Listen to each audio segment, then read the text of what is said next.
So children, you are targeting full marks.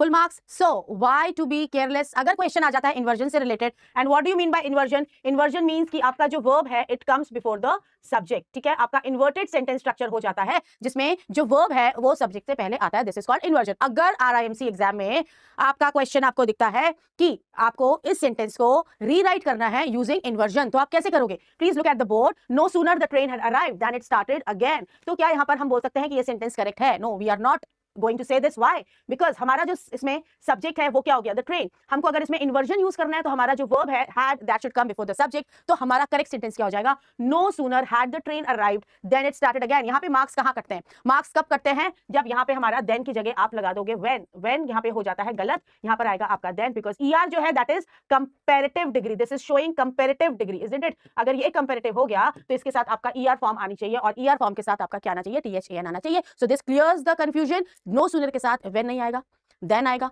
whenever the sentence starts with no sooner आपको inversion use करना है, and in that case what will you do? Verb को subject से पहले रख लोगे। now the question arises, क्या हमेशा had आएगा?